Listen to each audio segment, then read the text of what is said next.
Thank you for watching. I tried to beat Cuomo to the screen, but I did not. I was too slow to the draw. So prison culture, I think, always enamors people. You know, even that whole thing with fishing. People are here looking like fishing, like they're trying to pass notes to each other. Like it's unbelievable the things you can accomplish when you have 23 hours a day to scheme and to send a little note out to the next tier or whatever. It's unbelievable, but they do these things.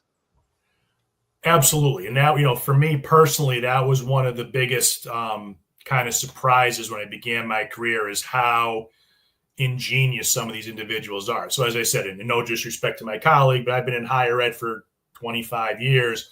Some of the most brilliant individuals I've ever met were inmates, because they have nothing but time to sit in their cell and plot and plan and figure.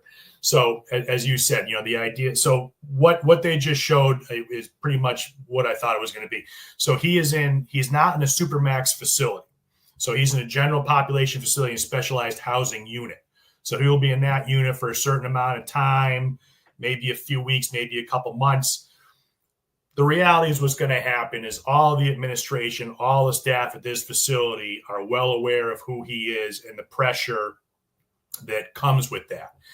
At some point, I fully believe he will be moved out of that unit into what's called a general population block, like everybody else. The reality is, and I please don't anybody take offense to this when I say these things, what he did was horrible. It was despicable, is whatever adjective you want to use. But the reality is, it's no worse than what a lot of other individuals did, but they maybe didn't do it for individuals who got such notoriety about it.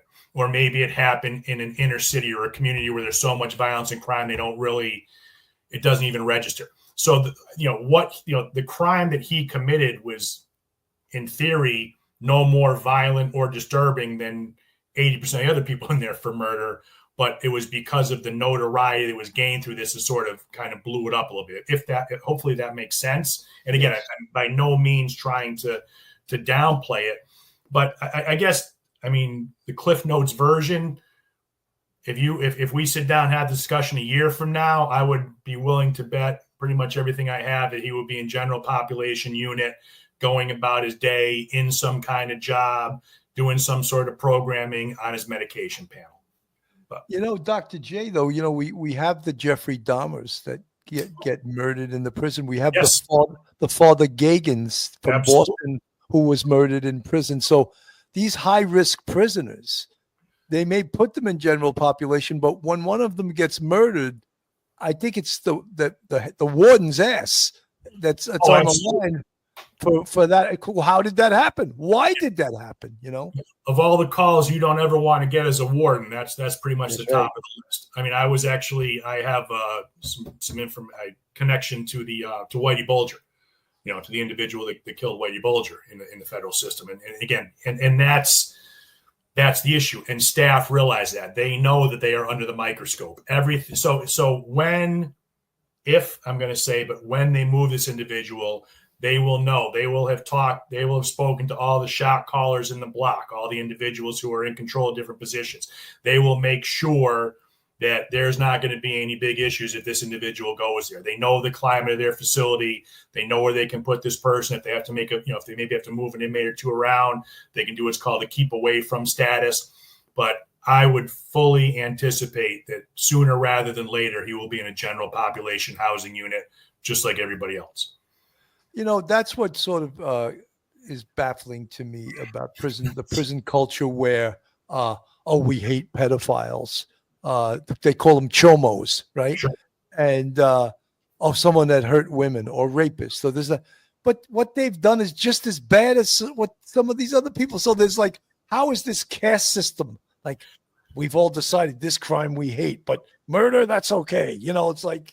And that was always it. We'll go back to Mike talking about Shawshank. Historically, the most respected inmates in any correctional system were always the bank robbers. Because that was sticking it to the system. So that was always the top of the food chain. We don't really have any bank robbers anymore. Some of the cyber crimes maybe, But yeah, and the reality is, and just based. So when I began my career in 1993, how sex offenders were treated, how, violent sex offenders were treated, pedophiles were treated, was much different than it was 20 years later when I retired. Inmates really, to a large extent, that inmate culture that we sort of heard about, you don't rat, you do your own time, you mind your own business. And I'm sure, on the job, you guys experienced it. Sure.